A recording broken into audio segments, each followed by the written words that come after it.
ओम अज्ञानतिमिरान्धस्य ज्ञानाञ्जनशलाकया चक्षुरुन्मिलितं येन तस्मै श्रीगुरवे नमः। वन्देऽहं श्रीगुरो श्रीयुतपदकमलं श्रीगुरून् वैष्णवांश्च श्रीरूपं साग्रजातं सहगण रघुनाथान्वितं तं सजीवं साद्वैतं सावधूतं परिजन सहितं कृष्ण चैतन्य देवं श्री राधा कृष्ण पादान् सहगण ललिता श्री विशाखान्वितांश्च तमादिदेवं करुणानिधानं तमालमर्णं सुहितावतारम् अपार संसार समुद्र सेतुं भजामहे भागवत स्वरूपम्। हे देव हे दैत हे भुवनैक बंधो हे कृष्ण हे चपल हे करुणैक सिंधो हे नाथ हे रमण हे नयनाभिराम हा हा कदानुभवितासि पदं दृशोर्मे। श्री कृष्ण चैतन्य प्रभो नित्यानंद श्री अद्वैत गदाधर शिवसदी गौरभक्त वृंद।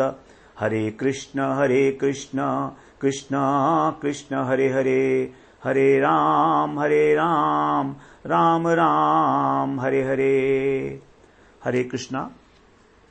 सर्वप्रथम मैं अपने गुरुपाद पद्म ओम विष्णुपाद अष्टोत्तर शत श्री श्रीमद् भक्तिवेदांत माधव गोस्वामी महाराज के चरण कमलों में अनंत कोटि दंडवत प्रणाम ज्ञापन करता हूं। हम लोग श्रीमद् भागवत पुराण में नवम स्कंध में ईशानु कथा के अंतर्गत द्वितीय अध्याय का श्रवण कर रहे हैं। द्वितीय अध्याय के अंदर मनु महाराज के जो 10 पुत्र हुए थे उसमें से जो प्रशद्र इत्यादि 5 पुत्र हैं उनका यहां पर वर्णन किया जाएगा। 10 पुत्रों में से तो प्रशद्र जो है ये 8वें पुत्र थे और इनका वर्णन सबसे पहले इसलिए कहा गया क्योंकि ये जो है तपस्या के लिए चले गए थे, अवधूत बन गए थे। तो एक बार जो है ये इनके जो कुलगुरु थे वशिष्ठ जी, उन्होंने गाय की सेवा में लगा लिया और जब ये रक्षा कर रहे थे गोष्ठ में तो वहां पर एक शेर घुस गया और गाय जो है उसको देखकर सब घबरा गई। तो अंधेरे में ही ये जो है उसमें घुसे और इन्होंने अपनी तलवार से वार किया और वो जो शेर था उसका कान कट गया तो वो शेर भाग गया वहां से। तो अंधेरे में कुछ दिख तो रहा नहीं था तो इन्होंने सोचा शायद शेर मर गया है। अब सुबह को जब देखा तो पता लगा गाय मर गई है। जैसे ही जो वशिष्ठ जी थे उनको ये पता लगा तो उन्होंने इनको शाप दे दिया कि तुम तो क्षत्रिय बंधु होने के लायक भी नहीं हो। क्षत्रिय बंधु का मतलब है अधम क्षत्रिय, जो क्षत्रिय होते हुए भी क्षत्रिय नहीं होता उसको क्षत्रिय बंधु कहते हैं, इसलिए अब तुम शूद्र बन जाओ। इसको इन्होंने बड़ी प्रसन्नता पूर्वक बिना किसी प्रतिकार के और बिना कुछ नानुकुर किए जो है इन्होंने स्वीकार किया और इन्होंने सोचा कि चलो अब ब्रह्मचर्य व्रत ले लेते हैं, विवाह न करने का निर्णय किया। जो हुआ बड़ा अच्छा हुआ इस प्रकार से, क्योंकि जो भी होता है भगवान की मर्जी से होता है। तो शापग्रस्त होने के बाद इन्होंने अपने मन को भगवान में पूरी तरह से लगा दिया, सभी व्यक्तियों के प्रति समभाव रखते हुए और सारी आसक्ति को हटाकर अपने मन को शांत करके पृथ्वी पर जो है अवधूत वृत्ति से विचरण करने लगे। जहां जब कुछ मिल जाता तो खा लेते जीवन निर्वाह के लिए। अब आगे कह रहे हैं, एवं वृत्तो वनम गत्वा दृष्ट्वा दावाग्निमुत्थितम तेनोपयुक्त कर्णो ब्रह्म प्राप परम मुनि।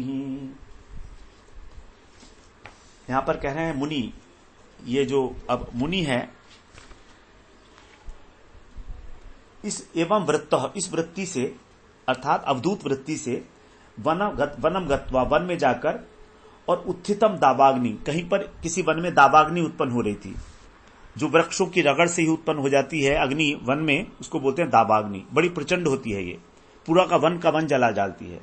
तो उस वन में जब उन्होंने देखा कि दावाग्नि है तो दृष्टवा माने उसे देखकर और तेन उपयुक्त कर्ण, उसके अंदर अपनी इंद्रियों को इन्होंने लगा दिया।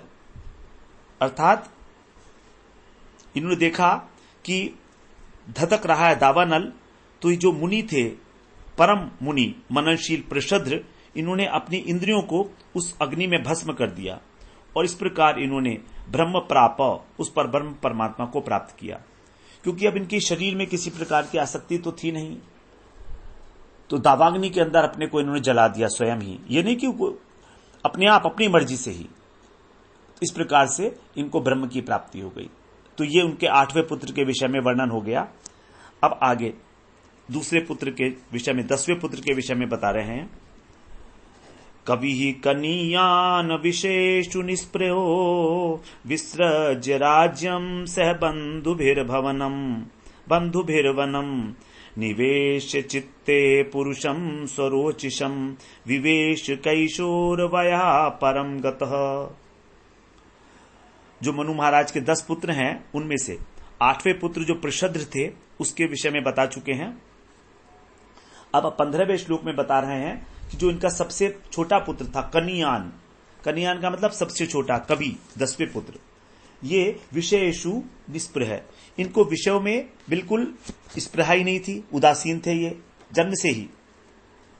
तो इसलिए बंधु भी सह अपने भाइयों के साथ, बंधुओं के साथ, भाई नहीं बंधुओं के साथ ये राज्य को छोड़कर राज्यम विसृज्य, और किशोर वया, किशोर अवस्था में ही जो स्वरोचिषम पुरुषम, जो स्वयं प्रकाश परमात्मा, जो स्वयं प्रकाश पुरुषोत्तम है, उनको चित्ते निवेश्य, अपने चित्त को उनके अंदर निवेशित करके, अपने चित्त को परम ब्रह्म भगवान में, पुरुषोत्तम भगवान में जो स्वयं प्रकाश वस्तु हैं उनमें निविष्ट करके, और वनम विवेश, वन में जाकर परम गतः, परमात्मा को प्राप्त किया, परम पद को प्राप्त किया।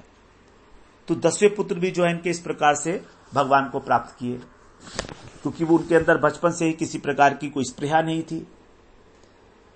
तो उन्होंने अपना राज्य, बंधु बांधव इत्यादि सबको छोड़ दिया। राज्यम सह बंधुभिर भवनम, भवन माने अपना घर जो राजमहल था, और बंधुओं को भी और राज्य को भी, सबको छोड़ दिया। विसृज्य करुषान मानवादासन कारुषा क्षत्र जातयः उत्तरापथ गोप्तारो ब्रह्मण्या धर्मवत्सलः। अब मनु के जो पुत्र थे कारुष, मनु के एक पुत्र थे करुष, करुष छठे पुत्र थे करुष, 6th। तो इनसे करुषान,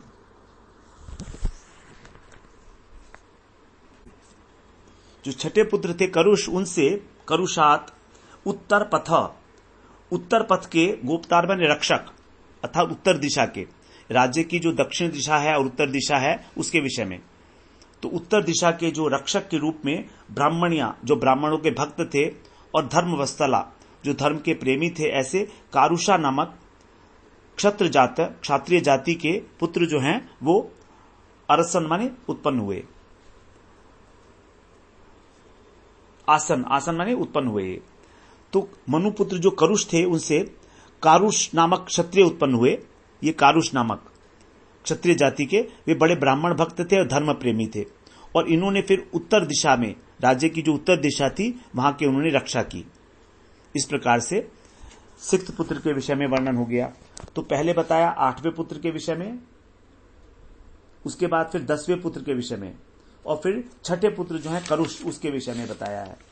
अब आगे बता रहे हैं 5वें पुत्र के विषय में। सीक्वेंस नहीं है, जैसे जैसे जिसका जिसका वर्णन है, तो जिसका वर्णन ज्यादा बड़ा होगा वो शायद बाद में बताएंगे। धृष्टात् धाश्चमभूत क्षत्रम ब्रह्म भूयम गतम क्षितौ नगस्य वंश सुमतिर्भूत ज्योतिस्ततो वसुः। जो धृष्टात् अर्थात जो 5वें पुत्र थे इनके धृष्ट, उनसे धृष्ट नामक क्षत्रिय हुए। क्षत्रम अभूत, वो क्षितौ माने पृथ्वी पर, बाद में ब्रह्म भूयम, ब्रह्मणत्व को गतः माने प्राप्त हो गए। तो वो थे तो क्षत्रिय, धाष्ट नामक जो क्षत्रिय थे वे धृष्ट के पुत्र होने के कारण इनका नाम हो गया धृष्ट।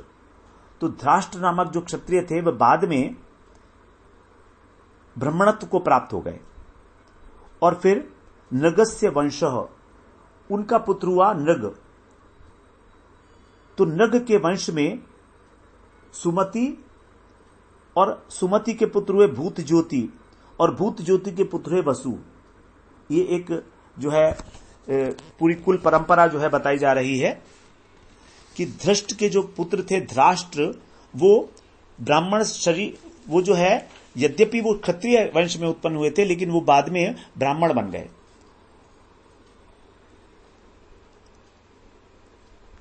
अब यहां पर 7वें अध्याय में जो नारद जी ने युधिष्ठिर जी को बताया था, 7वें अध्याय के 7वें स्कंध के 11वें अध्याय के 35वें श्लोक में, यस्य यल्लक्षणं प्रोक्तम पुंसो वर्णाभिव्यंजिकम यदन्यत्रापि दर्श्येत तत्तेनैव निर्दशेत। यहां कह रहे हैं कि जब जिस प्रकार का लक्षण यदि एक समूह के व्यक्ति का लक्षण दूसरे समूह के लोगों में पाए जाए तो उन लक्षणों के आधार को ही मान्यता देनी चाहिए, न कि उस लक्षण के आधार पर जहां पर जिस जाति में उनका जन्म हुआ है। मतलब यदि कोई ब्राह्मण जाति में उत्पन्न हुआ है और उसके लक्षण क्षत्रिय के हैं तो उसको वही मानना चाहिए, क्षत्रिय मानना चाहिए। इसलिए यहां पर जो है यही पहले प्रथा थी कि जो व्यक्ति है उसके लक्षणों के आधार पर निर्धारित किया जाता था कि वो क्या होगा। यद्यपि ये क्षत्रिय थे लेकिन इनके अंदर गुण ब्राह्मणत्व के थे तो ये ब्राह्मणत्व को प्राप्त हो गए। तो इस प्रकार से धृष्ट के विषय में बताया जो 5वें पुत्र थे। अब नृग जो पुत्र थे इनके दूसरे नंबर के, उनके विषय में बता रहे हैं इसी श्लोक में कि नृगस्य वंश, जो नृग थे उनके पुत्र हुए सुमति, और सुमति के पुत्र हुए भूत ज्योति, और भूत ज्योति के पुत्र हुए वसु। फिर आगे 18वें श्लोक में कहते हैं वसु प्रतीकस्तत्पुत्र ओघवानोघवत पिता कन्या चौघवती नाम सुदर्शन उवाहताम। यहां पर कह रहे हैं वसु जो है उनके पुत्र हुए प्रतीक, और ततः पुत्र प्रतीक के पुत्र हुए ओघवान। ओघवान जो है ओघवान उनके पुत्र हुए, प्रतीक के पुत्र हुए ओघवान, और ओघवान के पुत्र का नाम भी ओघवान ही था। ओघवान जो हैं ये ओघवान जो हुए प्रतीक के पुत्र, और ओघवान के पुत्र का नाम भी ओघवान ही था, और उनके एक ओघवती नाम की कन्या भी हुई। तो उनके दो संतान हुई, एक ओघवान ही हुआ, उसका नाम ओघवान ही रख दिया इन्होंने, और ओघवती नाम की कन्या भी हुई। और ताम सुदर्शन उवाहा, उसने सुदर्शन से विवाह किया जो ओघवती कन्या थी। यह हो गया हमारा जो दूसरे पुत्र थे इनके नृग, इसके विषय में। तो पहले 8वें पुत्र के विषय में बात हुई पृथ्रश, उसके बाद 10वें पुत्र के विषय में बात हुई कवि, उसके बाद 6ठे पुत्र थे करुष, और 8वें दूसरे नंबर के थे, नहीं 5वें नंबर के थे दृष्ट, और दूसरे नंबर के थे नृग। तो 5 पुत्रों के विषय में यहां पर बात कर दी गई है। अब आगे कह रहे हैं 19वें श्लोक में चित्रसेनो नरिष्यांत द्रक्षस्तस्य सुतो अभवत् तस्य मीढवांस्ततः कूर्च इंद्रसेनस्तु तत्सुतः। अब जो उनके पुत्र थे मनु के, उनका नाम था एक निश्यंत। ये 7 नंबर के पुत्र है, 7 नंबर के निश्यंत। तो मनुपुत्र निश्यंत से चित्रसेन की उत्पत्ति हुई। चित्रसेनो नरिष्यंतात, और ऋक्षस तस्य सुतो अभवत्, और चित्रसेन के पुत्र हुए ऋक्ष, और तस्य माने ऋक्ष से क्या हुए मीढ़वान, और ततः कूर्च, मीढ़वान से कूर्च हुए, और इंद्रसेनस्तु तत्सुतः, और कूर्च से इंद्रसेन की उत्पत्ति हुई। तो ये 7वें हो गए नरिष्यंत, इसके विषय में बता दिया।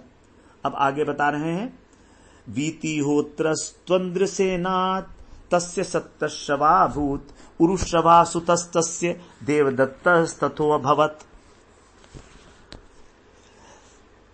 अब यहां पर कह रहे हैं जो 20वें श्लोक में जो इंद्रसेन थे उनके पुत्र हुए वीतिहोत्र, और वीतिहोत्र के पुत्र हुए सत्यश्रवा, सत्यश्रवा से उत्पन्न हुए उरुश्रवा, और उरुशवा से देवदत्त से ततो अभवत, उनसे देवदत्त की उत्पत्ति हुई। तो ये नरिश्चंद जो 7वें मनु के पुत्र थे, इनका वंश चल रहा है आगे। अब देवदत्त भी आगे, देवदत्त के वंश का वर्णन होगा।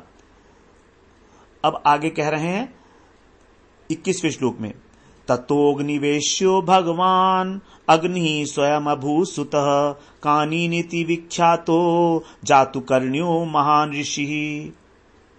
देवदत्त थे, इनके पुत्र हुए अग्निवेश्य। ततो अग्निवेश्यो, जो स्वयं अग्निदेव थे। अग्निवेश जो हैं वो स्वयं अग्निदेव का ही रूप थे। और आगे चलकर वे ही कानीन और महर्षि जातुकर्ण्य के नाम से विख्यात हुए। कानीन इति विख्यातो जातुकर्ण्योन महान ऋषि। महान ऋषि महर्षि के रूप में जातुकर्ण्य और कानीन के नाम, इनके नाम है अग्निवेश्य के। 22वें श्लोक में, ततो ब्रह्मकुलम जातम अग्निवेश्याय नरिष्यांतन्वयः प्रोक्तो दिष्टवंशम अतः प्रभु शृणु। हे परीक्षित, हे नृप, जो ब्राह्मणों का ब्रह्मकुलम, ब्राह्मणों का जो जातम अर्थात जो उनका गोत्र है वो अग्निवेश्यायन, ये गोत्र जो है उन्हीं से चला। अब कह रहे हैं नरिष्यंतान्वयः प्रोक्तो, जो नरिष्यंत थे 7वें पुत्र, इनका वर्णन मैंने तुमको कर दिया। अब तुम दिष्टवंशम अतः सुनो, दिष्ट जो थे उनका वर्णन सुनो। तो दिष्ट जो थे वो यहां पर इनके चौथे पुत्र थे, 4th पुत्र। दिष्ट का वर्णन किया जा रहा है। अब दिष्ट के विषय में कह रहे हैं, नाभागो दिष्ट पुत्रोऽन्यः कर्मणा वैश्यताम गतः भलंदनः सुतस्तस्य वत्स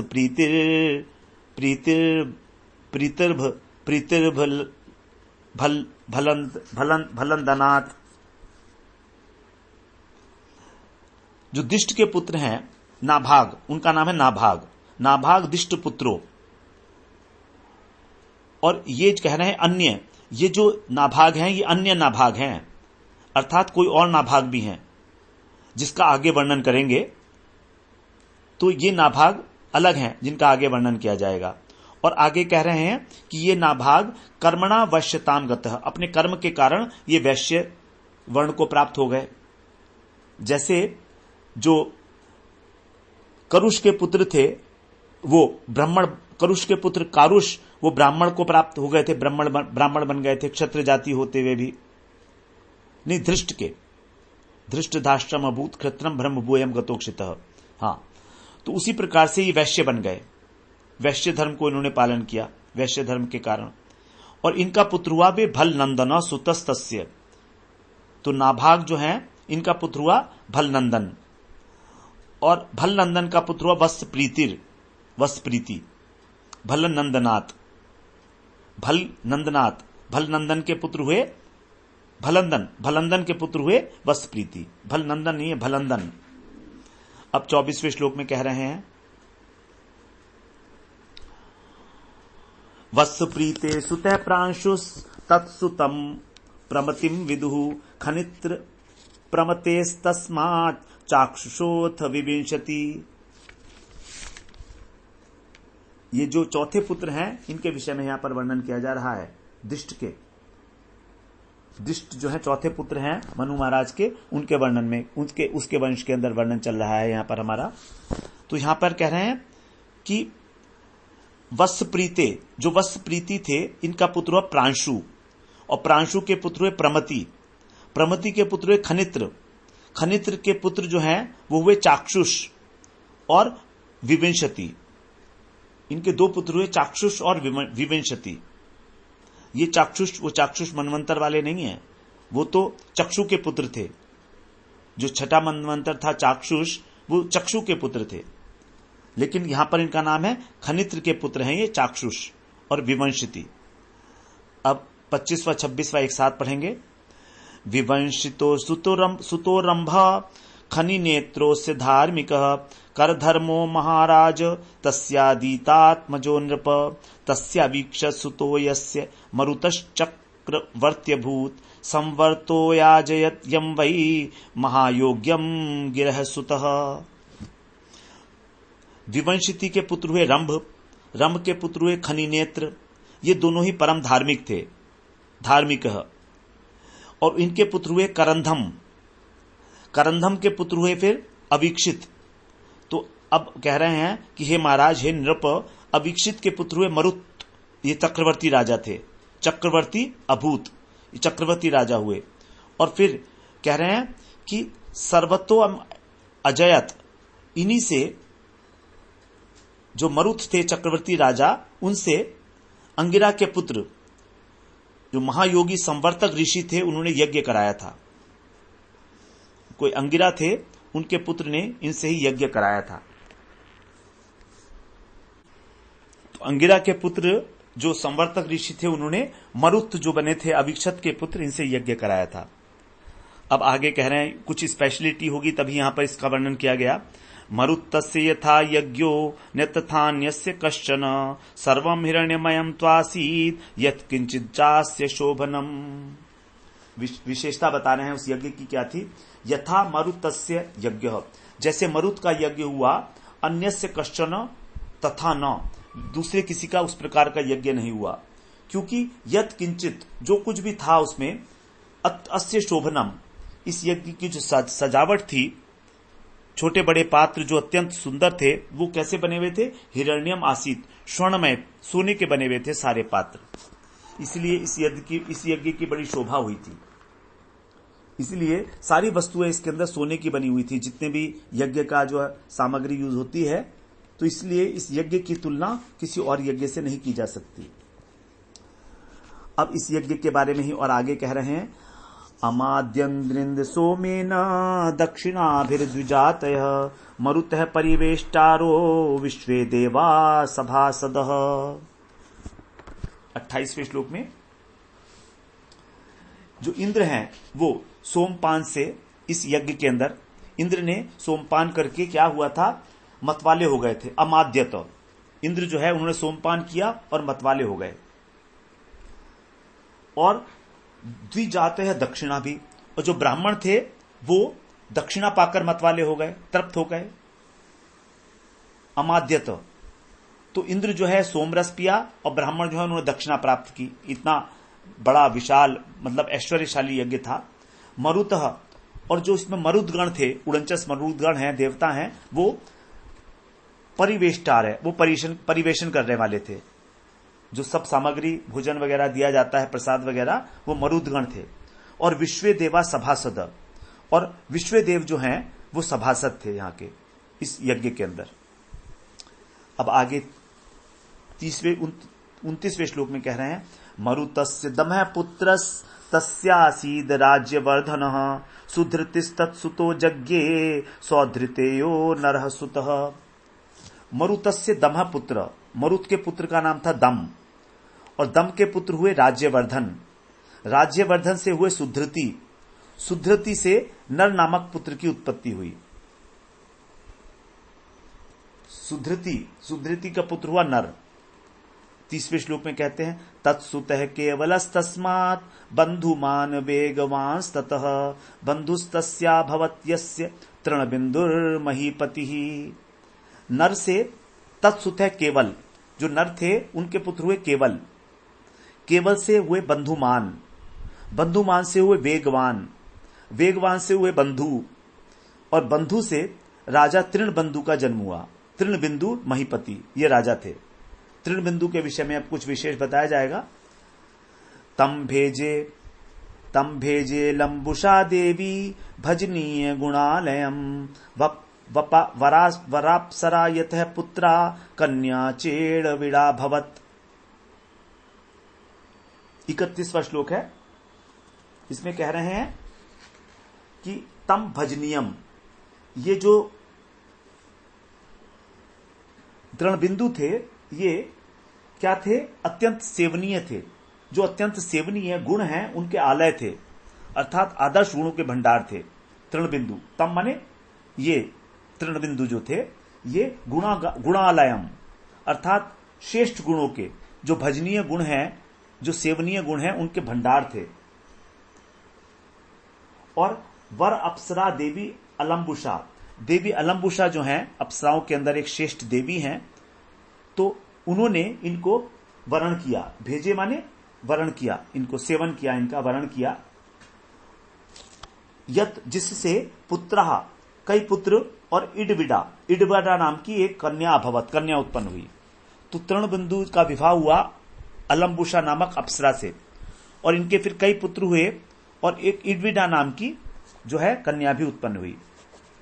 अब 32वें श्लोक में कह रहे हैं, तस्याम उत्पादयामास विश्ववाधनदम सुतम प्रादाय विद्याम परमाम ऋषिर्योगेश्वरात् पितुः योगेश्वरात्,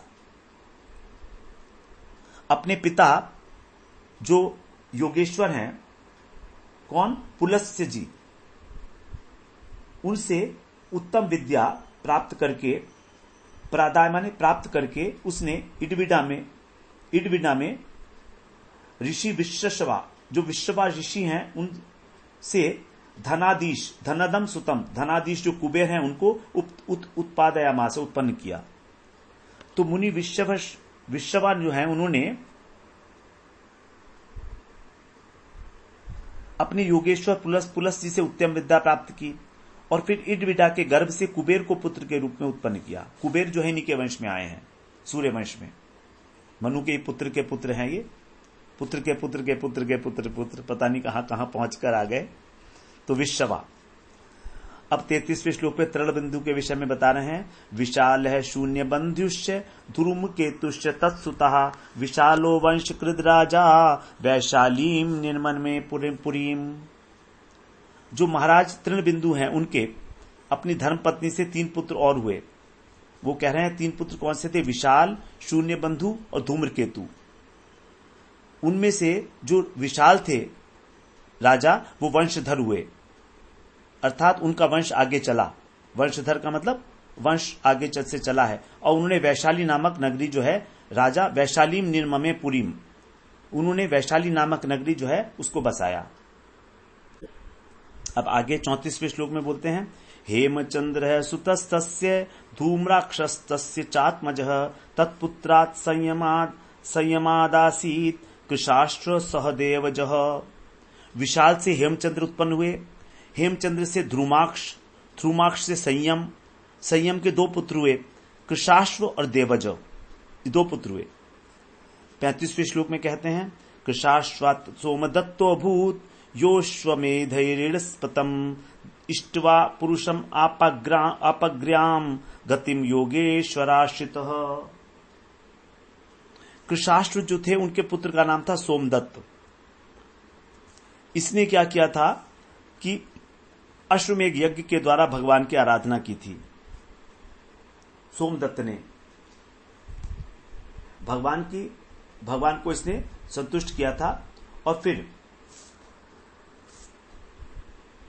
अश्वमेधई इडस्पति का मतलब यज्ञपति भगवान जो परम पुरुष हैं, इष्टवा माने उनकी आराधना करके, और फिर योगेश्वर आश्रित है, योगेश्वरों का आश्रय लेकर, योगेश्वर संत जो थे उनका आश्रय लेकर अग्र्याम गतिम आप, उत्तम गति को प्राप्त किया। तो देखिए, भगवान की आराधना करने के बाद भी भगवत प्राप्ति के लिए हमको संतों का आश्रय लेना होता है। परम पुरुष की आराधना करके और योगेश्वरों का आश्रय लेकर, यही है साधु संघ की महिमा, कि भगवान की प्राप्ति होने पर भी जो भगवान की प्राप्ति वास्तविक में धाम प्राप्त होगा, वो हमें साधु संघ के कारण होगा। तो योगेश्वरों का आश्रय लेकर इन्होंने उत्तम गति की प्राप्ति की है। सोमदत्तस्तु सुमितस् तत्सुतो जन्मे जयः एते विशाल भूपालास तृणबिंदोर यशोधरा। सोमदत्त के पुत्र हुए सुमति के पुत्र हुए जन्मेजय। ये सभी के सब, एते माने जितने भी थे, ये तृणबिंदु राजा, तृणबिंदु का वंश चल रहा था, ये इनकी कीर्ति को बढ़ाने वाले विशाल वंशी राजा हुए। विशाल वंशी, विशाल जो जिन्होंने वैशाली नगरी बसाई थी, उनके नाम से इसको कहा गया विशाल वंशी। तो ये बड़े जो राजा हुए सब तृणबिंदु की कीर्ति को इन्होंने बढ़ाया। इस प्रकार से यहां पर दूसरे अध्याय के अंदर हम लोगों ने मनु महाराज के कई पुत्रों के विषय में श्रवण किया। 8वें पुत्र के विषय में, 10वें पुत्र के विषय में, 6ठे पुत्र के, 5वें, दूसरे, 7वें और चौथे, तो दिष्ट जो थे इनके चौथे पुत्र थे, उसके विषय में यहां पर श्रवण किया हम लोगों ने। अभी इक्ष्वाकु का यहां पर वर्णन नहीं आया है और शर्याति का वर्णन नहीं आया है। 3, 3, 6, 7 पुत्रों के विषय में यहां पर हम श्रवण कराए हैं। तो इक्ष्वाकु का, शर्याति का और नभग का, इन 3 का वर्णन अभी यहां पर नहीं आया है। वो आगे आएगा, आगे आने वाले जो चैप्टर्स हैं उसके अंदर हम लोग उसका श्रवण करेंगे। तो एक बार फिर हम दोबारा से सभी के नाम जो हैं ले लेते हैं। जो मनु के 10वें पुत्र थे कवि, वो तो संसार से उदास होकर भगवान के भजन में चले गए। मनु महाराज के जो 6ठे पुत्र थे करुष, वो कारुष नाम के क्षत्रिय बने। जो 5वें पुत्र थे धृष्ट, उनसे धृष्ट वंश चला। और दूसरे पुत्र थे नग, नग के पुत्र हुए सुमति, सुमति के पुत्र हुए ओघवान। और 7वें पुत्र थे इनके नरिष्यंत, नरिष्यंत के फिर चित्रसेन हुए। और चौथे पुत्र थे मनु महाराज के दिष्ट, दिष्ट से नाभाग हुए। और इन नाभाग से फिर बड़े बड़े वीर उत्पन्न हुए। और फिर नाभाग से भलंदन, भलंदन से वत्स प्रीति, वत्स प्रीति से प्रांशु, प्रांशु से प्रमति, प्रमति से खनित्र, खनित से करंधम, करंधन से अभिक्षत और फिर अभिक्षत से मरुत।